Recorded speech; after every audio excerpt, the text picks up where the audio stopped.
La verità è nella luce ed il colore è la sua voce che, attraverso il suono, si propaga in forma di musica. Benvenuti a Ribo 104, dimora d'arte, dove le note della musica e del colore si incontrano oggi, qui, a testimoniare la verità che è nella luce.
dove troverete la bellezza? E come se lei stessa non vi sarà guida e indirizzo? E come potrete parlarne se non sarà lei stessa ad essere il vostro discorso? Gli afflitti e gli offesi dicono: la bellezza è dolce e gentile, cammina tra di noi come una giovane madre intimidita dalla sua stessa gloria. E dicono gli appassionati: no, la bellezza è possente e riempie di timore, come una tempesta scuote la terra sotto di noi e poi anche il cielo sopra di noi. Gli affaticati e stanchi dicono: la bellezza è tutto un lieve mormorio, ed è nello spirito che ci parla. La sua voce si dona al nostro silenzio come una luce tenue che trema temendo l'ombra. Ma gli irrequieti dicono: l'abbiamo udita gridare tra le montagne, e alle sue urla si accompagnavano uno scalpitio di zoccoli e battiti d'ali e ruggiti di leoni. Di notte i guardiani delle città dicono: la bellezza sorgerà a oriente con l'aurora. E nel pieno meriggio operai e viandanti dicono: l'abbiamo veduta sporgersi sulla terra dai davanzali del tramonto. D'inverno gli uomini isolati tra le nevi raccontano: arriverà correndo con la primavera tra le colline. Avete detto tutte queste cose della bellezza, ma in verità non avete detto di lei, ma di desideri insoddisfatti. E la bellezza non è un bisogno, bensì un'estasi. Non è una bocca assetata, né una mano vuota, protesa, bensì un cuore ardente e un'anima incantata. Non è l'immagine che vorreste vedere e nemmeno la melodia che vorreste udire, bensì un'immagine che vedete pur serrando gli occhi. È una melodia che ascoltate pur tappandovi le orecchie.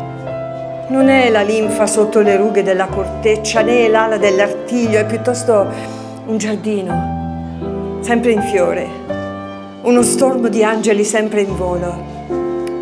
La bellezza è la vita quando la vita svela il suo santo volto, ma voi siete la vita e voi siete il velo. La bellezza è l'eternità che si guarda allo specchio. Ma voi siete l'eternità e voi siete lo specchio.